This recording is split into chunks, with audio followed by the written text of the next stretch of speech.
start with a question for Clarice, and then I'll remember my question I have for Barbara later. Clarice, I wanted you to hear a little bit more about the interaction between expertise and attachments, parental, maternal attachments of love. I mean, you know Chloe Silverman's work, and I was thinking about how it would be interesting to look at whether what is being mobilized is expertise, or whether those are just, there's also, they can't be disentangled from feelings of love and attachment that, that parents express for their children, so that when they talk about their own knowledge and their knowledge of their children, they're also talking about those emotions as well. And when we talk about expertise, we always have to say we're not interested in emotions. But I don't know if that's something that makes any sense. Well, I think it makes sense, but I haven't thought about this before. Sisa was saying something before she left that about the way I chose to present my data. That I chose to sort of give a chronological account of how I came to be interested in what I was interested in, in what I presented, and that's sort of how it works for me. So what happened is I was reading, and I don't know if that was very clear from the presentation, but I read Autism Matrix. I was reading about autism expertise. And the thing for me, what stick to me is he's giving this whole history of how parent activism sort of changed the way we think about autism, or about what we think it's important to do if you have an autistic child, And I was trying to bring that to the situation, to this ethnographic site that I was doing research at. And one of the first thing that comes to my mind is wow, they're there in the U.S. and they're well articulated. They have the power to come to this Ivalovas and then be, part of that network. So what happens if you're in a place like this, where people, they are underprivileged, the very idea of being an authority on something, it's something that's really hard for them to get a hold of. So at first I was okay, so how can you do that? Can you is there a possibility for you to actually act and become an expert? Nisi becoming an expert, and I went as far. I went to a certain point with that, and it seemed to me that was not the real question, because of course not. But then I was well, but at the same time, as much as she cannot take the place of Monica, she wouldn't have the recognition, the credentials to sell her expertise, to make the association keep going. Without Monica, Monica also needs her. So she does have some kind of expertise, and I know it's not the kind of expertise that we used to think about, but at the same time I was reading Collins and Evans and tacit knowledge, explicit knowledge, and then I realized, she's expert in other things that we don't recognize as expertise.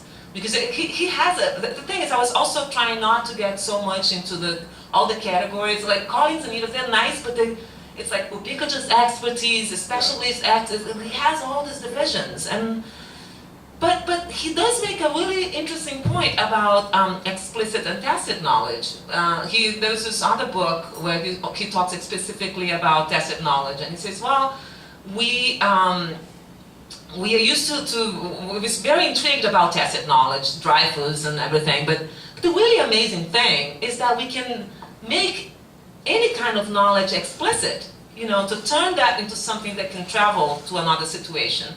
And then observing that, I was what she does in fact is to translate the world to her child. It's not just one way around. So, it's just making it something that the child can understand, or that can navigate through. And of course she's there to help. Of course there's a lot of love involved and charisma.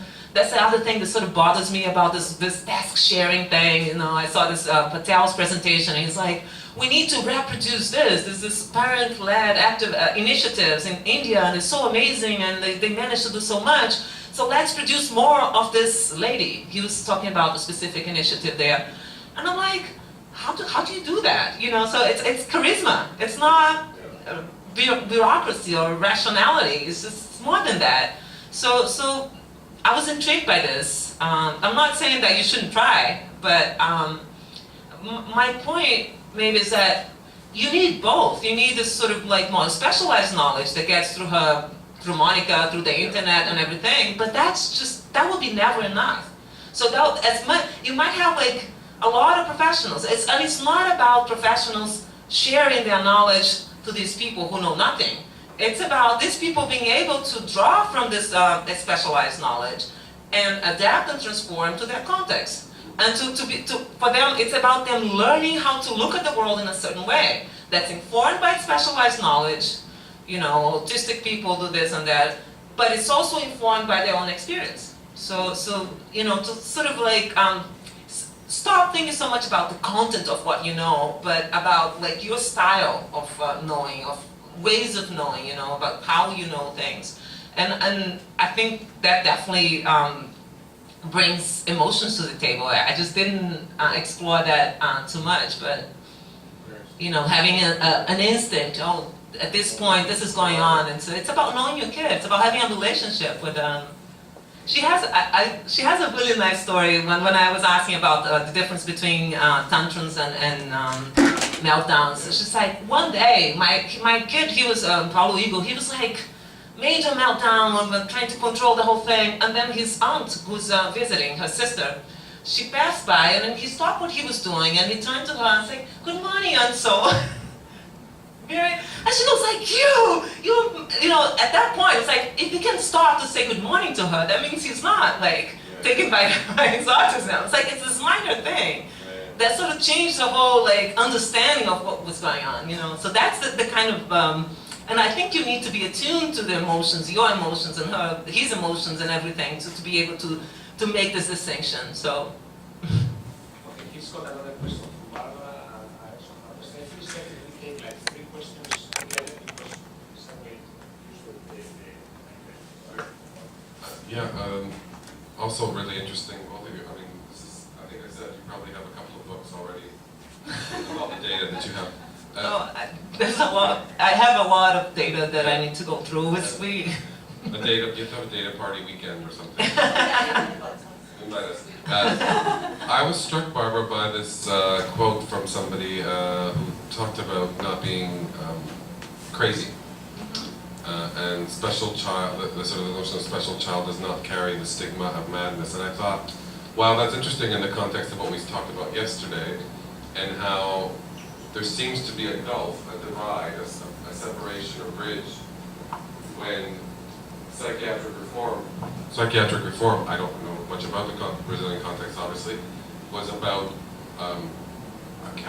not keeping particular categories, right? So how is it that madness is still over there, and autism and special children is over here? So, you know, it suggests that there hasn't been that kind of discussion that would appreciate the not homogeneous experience, obviously, but that there are particularities or commonalities across some of these experiences. Is that? Yeah. Okay. I have 2 questions, one for Clarice and one for Barbara, and both are questions that place your thoughts in the context of global mental health, because it's something that several people here, Benito and others, and I are interested. So the first is for Clarice, and you say, well, I saw Patel talking about task shifting and so on. The question is about task shifting, is that I don't think Patel is so naive. He's somebody who is from India and lives in India and spends months of his year in India. So to think that you can, that task shifting is something that you can just scale up simply without adaptation, or you are talking always of the same, type of task shifting. She just refers to the principle of lay knowledge. So task shifting, the importance of task shifting, and I think people of the global mental health movement should have a conversation more with that, with the sort of literature you are quoting from Collins and everybody on lay expertise, and tacit knowledge, etc. Because the richness of task shifting is not because you do task shifting, not because you don't have enough mental health professionals, like the case might be the case in Africa or in Asia. Here we don't have shortage of mental health professionals in most of the places, of course in rural areas, etc.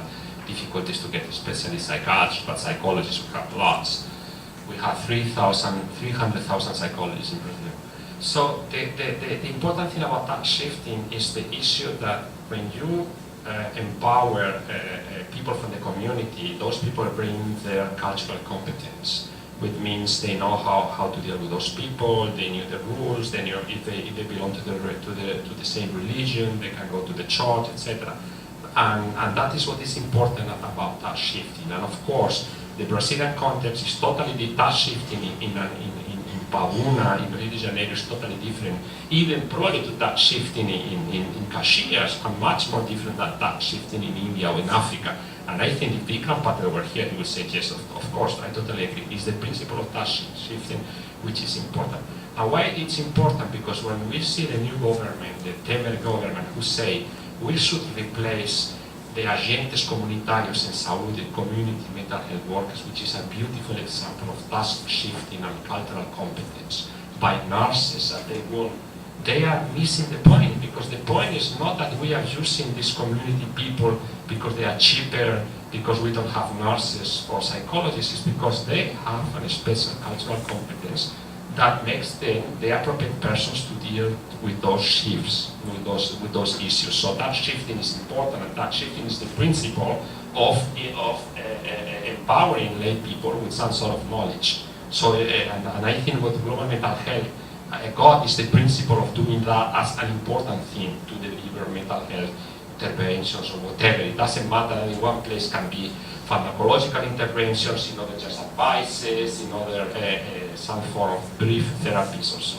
And the issue for Barbara, the question would be, is a similar one, but has to do with this device between mental health and disability.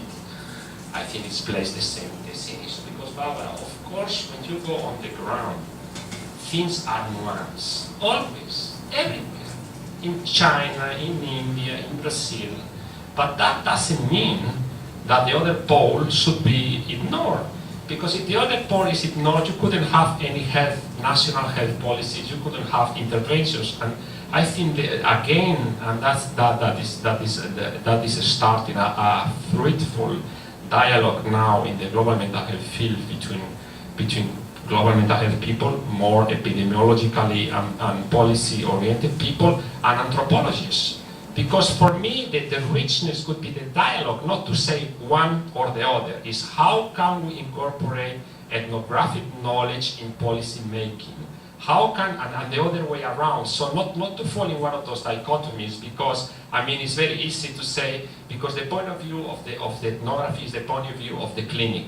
So the very same thing could say, Benilton would have somebody in his practice, and he say, oh, you cannot make generalization because each person is different from the other, etc. But he's talking about a clinician, but he knows that he would be the Ministry of Health or something like that. You have to adopt another point of view, and that means scaling up, generalize, simplify. It's important not to lose this idea, not to be so naive either as an anthropologist or as a policy maker, to know that this is some sort of restriction that each field has to do, and that what is fruitful is not to join one knowledge against the other and say, look, how naive you are with your policies and your divides, when on the ground looks really different. But to know, for instance, the knowledge, your ethnographic knowledge, how could we incorporate to the people who do the policy making and the shaping of services, etc. Should I answer first? Yes. Okay. I just wanted to say, Wait on the microphone for the film. it's not really a question, it's just, I think it would be nice for the people who weren't here last year in that meeting on autism, where you presented the same ground of research, but you talked about the strategies that families, mothers, they use that just do what Paco was saying right now. They use they have a very pragmatic approach to this divide. So, and you have lots of examples. It would be interesting for you to say something about that. Okay, so I'll answer Francisco first. I didn't mean to say that Patel is wrong or is naive or anything. I think you got me wrong. Why I mentioned him because the kind of stuff that he's proposing sort of engaged me to think, what is it like to do task shifting? And what are the challenges to do that? I'm not saying that that shouldn't be done, but but what's involved in that? So Activism is touching. Huh? Also, foreign activism is a beautiful example of touching. Yeah, but if you're dealing with a situation where there's a clear power differential, like evidence-based knowledge, because he uses that, and then you come to this person who's not empowered and say, I'm gonna empower you and your culture. She doesn't recognize that's something that she has. So my question was mostly like, how does it happen? How can somebody who has evidence-based knowledge or credential knowledge be useful or help somebody who doesn't have it? And how is cultural competence or experience, how does that inform also evidence-based or whatever, So, and I don't think you can ever, and that's the other thing. It always seems like one should go against the other, and one should be better than the other because experience is more pure, it's more like on the ground, ethnographic or whatever. It never meant to make those things different levels, because I don't think you can do that. But I was talking to Miguel and during lunch, and I'm saying, well, they do a lot of things there. Miguel and Benito, they're very eager to diagnose. Where sometimes, I wonder if that's really autism. So it's not like they do no wrong. I'm not that naive either. But what intrigues me is how this arrangement plays out in that context, and there will always be tensions. So it's not. So it's just like. When you look to my problem with the way they frame this thing, global mental health, it's not like I think it's wrong or bad, or naive or anything. It's like, what are the challenges and how do you go about doing this? So sometimes too much beautiful words, shift cultural competence, it might not make sense for them on the ground. So I was more into what's going on when she is bringing her cultural competence. It was more like thinking, what exactly is she doing when she do that? And how is that important to autism expertise? You know what I mean? I'm not meaning to make that less important or less relevant. I'm just trying to disentangle this, to unpack the whole thing. Clarice, I am totally on your side, but I think that global mental health and all things, and it's not my idea to defend global mental health. I'm interested in the field, but not as a defense or I'm not a policy maker, is that it's a field that is evolving and incorporating the critiques. So a recent book on global mental health and anthropology, the prologue of the introduction was written by Peter Patel, what he said is important is anthropological thing. What I think is important about our shifting, and I think you probably agree, is that many people say, well, that you only should do task shifting when you don't have professionals. It's like you say, okay, parents has to be experts because they are not experts enough. If somebody would agree like that, probably imagine a really psychiatry who thinks that only psychiatry has the same. Probably say that it is stupid, this parent knowledge. I mean, only professionals should have the knowledge, so it needs your power. So the whole issue of activism, etc., is to question, as you say, this wondrous jurisdiction. So I think that shifting is important because it's doing that, and to stress that shifting as something that is not because we lack professionals, it's because we value other sorts of knowledge. And that those sort of knowledge also involve affects and emotion and etc. Sometimes are parents, sometimes are agentes comunitarios, like in our primary health care, so community mental health workers, and that's important. And some people, even in Brazil, they're against that because they think, yeah, you just do that because you don't have enough psychiatrists. No, we want those people. Those people, parents has the same. In knowledge, not only in taking care because it's my son, but we can learn also from them. And I think global mental health can be fruitful in thinking forward through that push.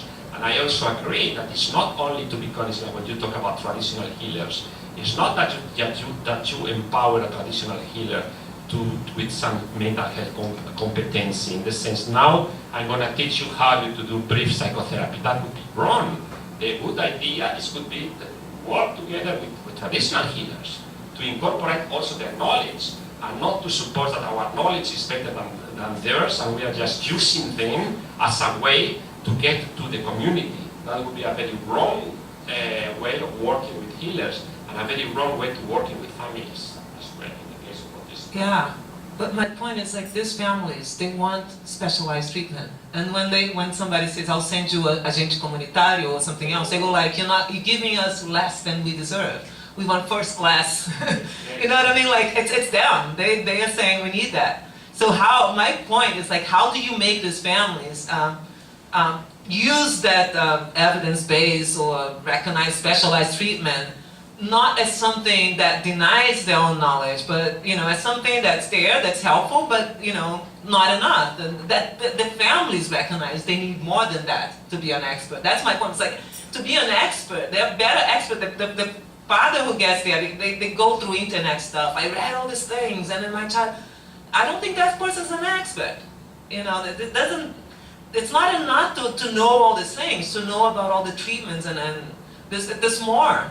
And that's the thing that I wanted to bring to light. It's not just because it's politically correct to recognize the traditional healers. It's just because it's not enough. And when you go to real life situations like the ones that I had the privilege to witness, that becomes very clear. It's just that. It's not it's not like to say that they're wrong, but there is a real challenge to make these families understand, oh yeah, task shifting, you're just giving us less. We have the right to health, we want specialized centers and blah, blah. I also don't think that's the answer. So I think I'll give it to Barbara. Well, Michael, you asked about this idea with I think it was the first one you presented, the second, of that mother who was trying to make this sharp distinction of what her autistic son is not crazy. I think that there are, and then you ask about this division that psychiatric reform promoted, that separated the suffering from, it's not that disregarded diagnosis, but it's like separated, it like leveraged down the importance of diagnosis and focus on suffering. I don't think she was talking about this psychiatric reform ethos on understanding madness. I think she was, when she says, my son is not crazy, but the context in which this speech happened was, as I said, it was the celebration of the anti-asylum movement, and at CAPSI, which is a service that is from the reforming psychiatry. And but the thing is, when the director invited her, was the director of the center that invited this mother to say, oh, come and take part in this celebration, we're going to have activities and so on, is for the anti-asylum day, anti-asylum fight. When she heard the word asylum, manicômio, madhouse, she just got berserk, she got mad, because what came to her mind was not a diagnosis, was not mental suffering. You know those pictures that Benito showed from Manicômio de Barbacena, those people who were dehumanized people, that level of madness. It's this kind of madness that they are, cutting with. They don't want autistic children to be understood as dehumanized. So I think when she heard the word manicômio, which is a very strong word, And she just said, I don't have anything to do with that. And she didn't even listen to the anti-manicomio. You know, this anti that was before. She heard manicomio, she said, I have nothing to do with that. My son is not crazy. And when I think that the idea that was in her mind is about those people who inhabited those large asylums and lived there forever and were totally dehumanized. She was like trying to show that the special child, is a special because it's different from normal, ordinary people, but it's a person, it's a human being. So I think she was trying to show that kind of value in a very aggressive way, I agree. And especially because she does not recognize CAPC as a place for treat mad people, you know. It's a mental health facility, but she doesn't connect that with the idea of a manicomio. And in fact, it has nothing to do with that. And about Francisco, you said about this division between mental health and disability in a wider scenario and how it gets fuzzy and blurry in real life. And I think in each setting that we look at will be this kind of blurry division. And I agree with you, we have to try to make bridges from these local approaches of reality and try to, you know, use this as a kind of a balancing and a way to, because what I think it's difficult for me to speak in Portuguese about that, and in English it's going to be a little harder. But when we started to this research on autism, we had this very clear idea that there was a big debate, a real schism, and there is, in fact. And this is something that is a division if you are in the side of mental health or psychiatry, and you look at that as a mental suffering or a mental disorder, and then if you are in the side of parents associations or special education field, you look at autism from a disability perspective and period. And things are not like this, because first, the conceptions of disability are mistaken. Things are also like this. The words are important. Things are not like this and not like this. Yeah. You just said before, things are like this and not like Exactly. They indeed. Important for me is that keep that when you look at either of both poles, you just are looking from one point of view, one discipline, and to keep in mind that it's that from that point of view, because at the same time we have the both documents here, the document from the directrices and the other. I mean, and the woman who say, I don't want, my son is not mad, he doesn't want to go there, she's instantiating this divide. So I mean, it's important to have both all the time in mind. That is what I say. Yeah. Either not to get in the train ethnography or the train of the policies, to know that both are just one way to look at the very same reality. Yes, I agree with you. The thing is how to make these two sides talk to each other. One thing that happened when I was, because this field work that when you think about a project, it's one thing, and when you start working and going, it turns completely. So why did I ended up doing research in two different settings? And then I'm going to start a little bit to answer Benilton's question. At first, Clarice designed the research to have me and Clara as collaborators. Clara, because of her experience in psychosocial attention, she would look at this mental health field, and me, because I already had studied the disability studies and the disability movement, I would look from a disability, how the disability realm looks at autism. So when let's go to field work. And I was trying to do my field work in a place that is a specialized center for disability people in Rio de Janeiro, very important place, and for months they did not open the doors for me. They did not even answer my emails. So I said, okay, let's go to plan B. And then in Jurandir seminars, there were one psychologist and one social worker, They are from Caxias, they work at that city foundation, they work with disability, and then she said, yeah, and through her son, and they said, well, come do field work in Caxias. I said, okay, let's study disability, autism in Caxias. So I went there.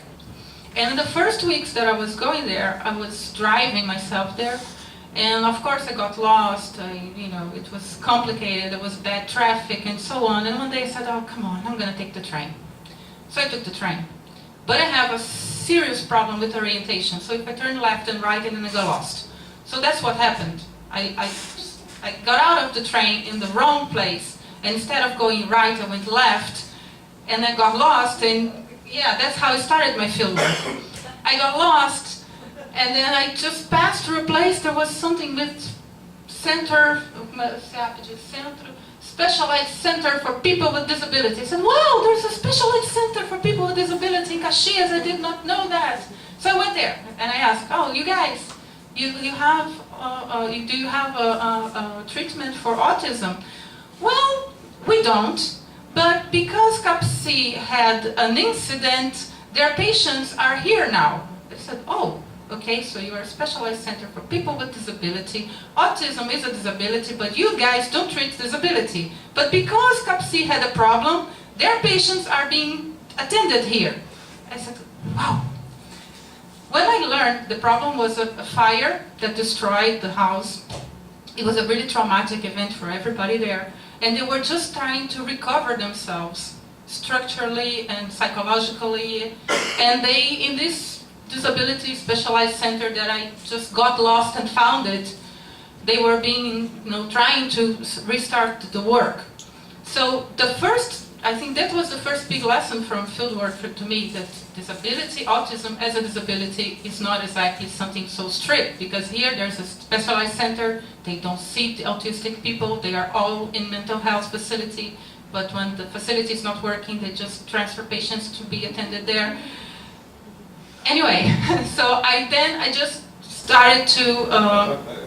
they used to see autistic people before... Before CAPC existed, so it was a very dynamic situation. They made a kind of view after the existence of the CAPC. Yeah, that's... You would get and treat autistic children and adolescents. And this became, now it's a kind of a problem, because for them, institutionally, it's like, oh, it's autism, so it's not ours, it's CAPC's.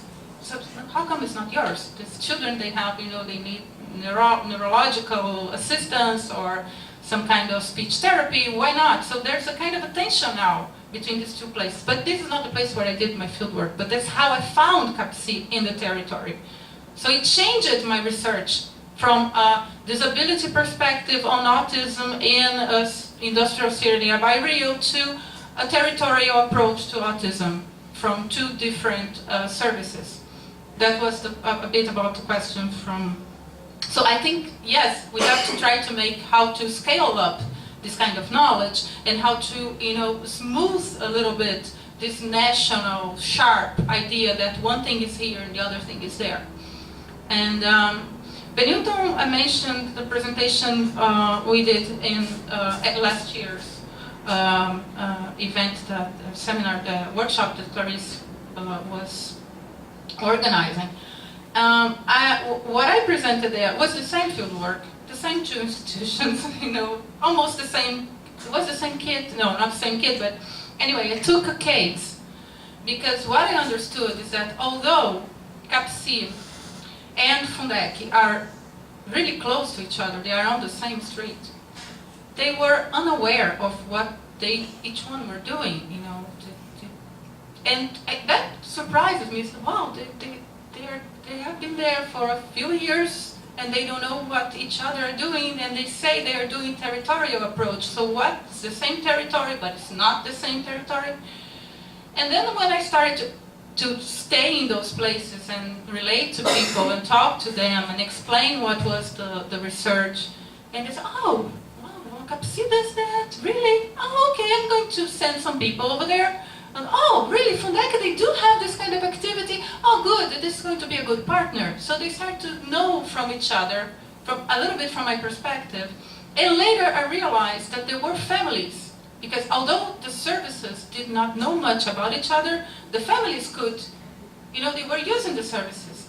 And it was a kind of a strategy. They were like telling each other, they have water sports at Fundaki. Water is great for autistic children. You should, put your child there to, swim a little bit. And they were trading those things. And when you ask them, oh, what do you think about the work there? What do you think about the idea of autism as a disability? And for these parents, it was not so important if it was a disability, if it was a mental condition, if the institutions were supposed to have a more interconnected work and they were not doing. These parents were pragmatically doing that from themselves. So I think it's a kind of territorial expertise, they kind of learn things around there and learn how to circulate and learn and tell each other how to get, where they can get the diagnosis faster or better, in which services, and this is a kind of thing that was happening, and the professionals were totally unaware of this. Not because they don't relate to the patients or to the families, but because it was outside their walls. It was happening, in conversations between these families.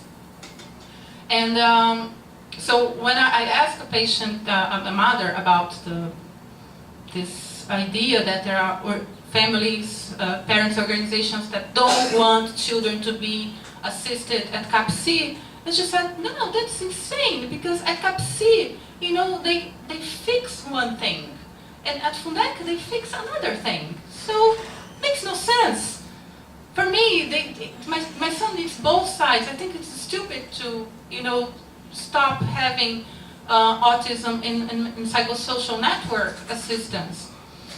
So, and I said, okay, that's a mother who doesn't agree with parents' organizations about the problem of autism in the mental health sector. So, and these kind of parents, they don't have voices. They don't come to public hearings in Allergy to say about, they are not organizing an advocacy structure. They are just parents. So when I heard that, I said, oh, okay, so the parents' organization, they don't represent, in fact, the whole expectation of parents. Probably it's just a little part of the plan. No. Well, I just want to add something. That there's this, it's a common idea that's like the more therapies you get, the better for the child. So, they have one service there. So they'll pile up. So I do. There's this ecotherapy. There's the horse thing, and it's just very strategically. And if you're good at navigating, they don't care about the but what I find interesting is that we have this unified health system that one of the principles is integrality. So health, it's like the whole, so you see the human, the community is important, the biomedical is important, everything, and it should come together, and you should work in partnership with other, so you have this idea of wholeness, but then you organize in different networks. And then you have the territorial thing, which means so after you fragment it, you should do territorial thing to bring it together. It's like, it's really crazy. And for these parents, it's like, yeah, I'll do this therapy. And Barbara used to say something I find very fascinating also, is that for a lot of these parents, the time that they can leave their kids there, it's some time off to do their own thing. So it's not even, it's about, can I rest now? Can I just have some time for myself? One thing that Nisi says about CAPC is that CAPC is really good as moms. They want to just rest. They go there, they get massages and everything. It's sort of like, you're not working hard enough with your kid. You're just going there to have your own good time. As if that's something, that you should be... Not important. Yeah, I know. So it's... Totally important.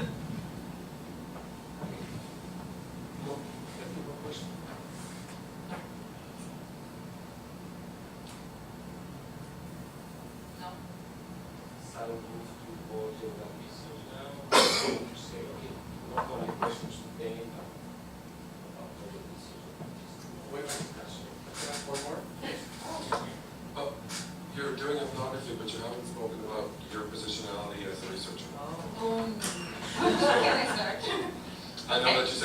doctor, you're training in science. Yeah, exactly. So that's I'm a freshman in ethnography.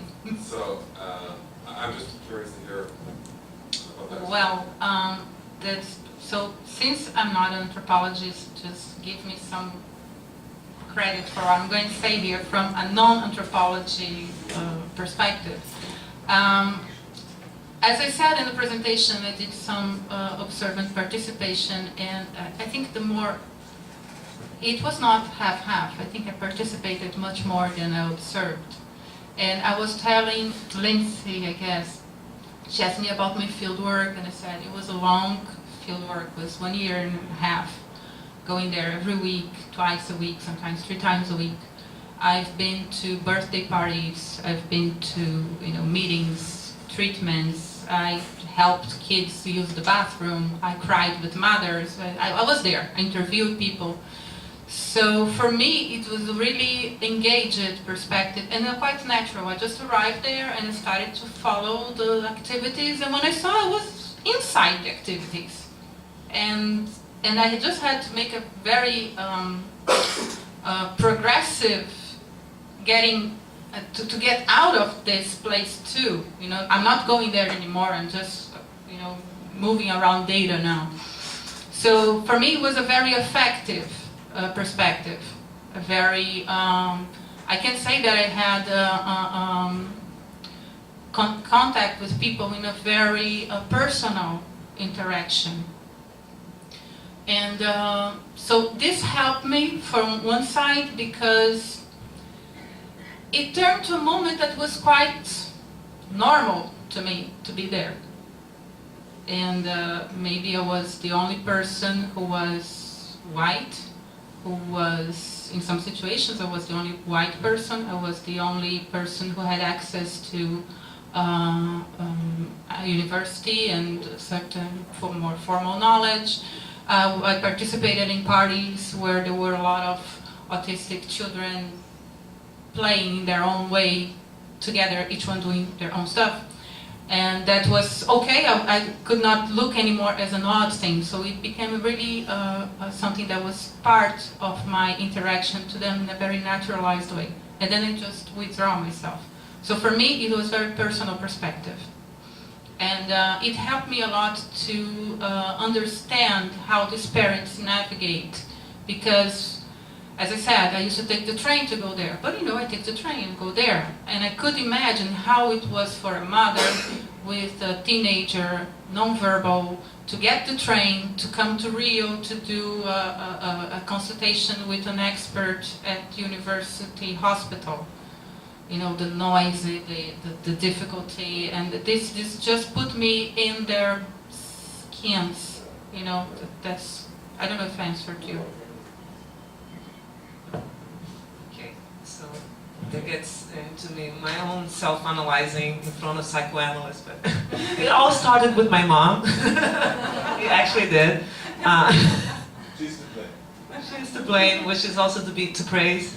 Maybe I don't praise her enough these days. It's hard. It's hard, the whole relationship and everything, but we're not going that direction. My mom worked with adult education her whole life. So she was always very vocal about this. She had a research, she once had an NGO called System of Knowledge Confrontation or something like that. But the whole idea was like, people usually go and teach adults how to read and write, assuming that they know nothing, and you have to start from a different perspective, that they have a different kind of knowledge, and you should bring that into the whole learning process to read and write.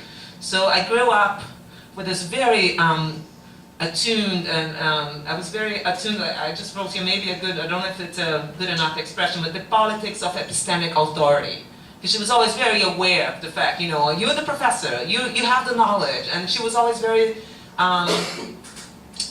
concerned about questioning that and breaking these boundaries, but always at the same time very aware. So I got to the field very aware of that. I was very, it's hard not to. There comes this girl out of nowhere, and she got her PhD abroad, she speaks English, she has all this, and then I got there, I was like, oh, I want to learn about you guys, just tell me about your experience is really important. It doesn't happen that easy. It took me a long time to get accepted as somebody who will give them as much recognition and authority as any other person. And still, I was very sensitive to the fact that they don't have it. You know, so I would notice that, you know, I remember when I started interviewing professionals there's this black guy, really smart and very witty, and I interviewed, and I could see that he was like totally like very concerned about performing this epistemic authority. Like, I know what I'm doing, I do this and that. You know, I could see that he was not like really being himself. You know, so I, you know, hang out and with Missy, you know, I just listened to her and everything she said, and I was like, I would show, because I'm very enthusiastic about stuff. I was telling her about that emotionality I get really, and the stuff that she shared, I was like, wow, this is so fascinating. I was really fascinated by it, and with time, she learned how to trust me as somebody she could come and tell whatever, and even like really like, and I'm saying that because you're recording, but I'm not going to publish that, but like she had a lot of friction with Monica, you know. There are times, although Monica is very open-minded, she will like, oh, you know, we need the parents and the experience, blah, blah, but you know, when it comes down to make the final decision, who we're going to hire, she's the one who does it. And Missy gets very resented sometimes with these things. And she would come with the stories when Monica mistreated her daughter. Her daughter works there also. She became a professor. She went to special education because of her brother, you know, Pauligo's sister. So I'm talking about Mara. So she would come and tell me all the stories. So I become, after a while, I become her confidant. You know, so when I disappear, she's like, where are you? You know, I need to... And I'm this person who give her this assurance, what you know and what you do is great. But she still cannot, like, so I was telling Benilton yesterday how I helped her. She's doing this end of thesis, she's finishing her undergrad in social work, and she had to interview the social worker of Mão Amiga. The social worker of Mão Amiga is her. And she had all these questions that she brought. I was like, you should say it's you, and that you learn all these things. She's like, I can't do that. The professor won't take it. And she's like, how do I do it? She wanted me to write it for her. She can't. So I did this. I know it's completely like fucked up methodologically, but I interview her imaginarily. You know, I talked to her. This is what you would answer, and I wrote it down. And then and I was like, but you don't use my words. You just change it and adapt to your own needs. So what she did is she put in a third person again. She's like, the social worker at Mão Amiga does this and that, and she's the social worker. So it's like this really like crazy thing, but that's what she wanted for me. You know, she was like, help me navigate in this credential knowledge world, because I can't. I was like, but you can. I won't. It's not that I want. I'm not gonna go this way. But at the same time, I gain her trust by saying, look, I think what you do is fascinating, and if I'm hearing correctly, this is what you're saying. And this thing that you're saying is amazing. It's like, oh, you think so? So, you know, I'm like this person who will translate all this experience, this wisdom, into something that can be recognized academically, in her case for her social work thesis, you know. So, as much as I try to break that, that's why I insist, and I know it's, ideally it would be great if the experts and lay experts would like blur completely the boundaries, but they're always there in some way. So my question was like, how can we play with that, with this fact, the fact that we're not going to be able to overcome that, you know? So I don't know if I have an answer that would help. I would like to have an answer that would help global mental health task shifting, and I would like to contribute in that way. At this point, I'm still like trying to make sense of what's going on there. If you're talking about this, I think we mentioned it during the lunch or something like that. There's been no research or advocacy. So you're doing advocacy. Mm-hmm. And how do you, methodologically discuss that in your thesis or your work? It's very interesting to spread that idea. What is, you have the kind of parental advocacy, you have your self-advocacy, and you have also this kind of research advocacy, and what do we do? I think it's wonderful. Well, it's hard not to get like really engaged in when we really believe on something. Yeah, we're doing some advocate work, but yeah, I don't know. I don't know if it answers your question, but I think I was doing field work for about 4 months when there was the International Day of Autism Awareness. And then one of the places, the one that works with inclusive education, they wanted to make an event. So they invited a mother to talk about autism, and they invited an expert.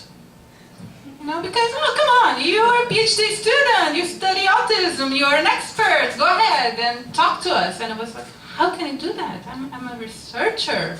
It's going to be methodologically impossible to separate myself from this. And I talked a lot to you about that, and I said, okay, it's participant observation, let's participate. So I went there, and I was in a panel with the mother and the director of the services and me. And then what I did, because when you talk about Autism Awareness Day, it's one thing in Rio de Janeiro when they when they light the Christ in blue, and there are people walking in Copacabana with blue shirts, and it's something that already happens in our services, that they make parties and then explain parents what it is. But there in Caxias, there were a lot of parents in the audience that were like, why are we here? And exactly what is Autism Awareness Day? International? What? So I noticed that this was something that they were not aware of on Autism Awareness Day, but they were there. So what I did, I presented something what was Autism Awareness Day? What was my role there as a researcher? And how could I learn things from them? And how could they learn something from me? So I was in that strange place of being the researcher and the expert doing a conference during Autism Awareness Day event, explaining what was Autism Awareness Day. So yeah, this was kind of odd, but it worked very well. You know, because people started to talk about, oh yeah, it's true, people have no idea what it is, people in my own family don't understand. So, can I look at that in the internet? Do you have any address that can explain those things to me? And they got, and the mother who was more into this in a more,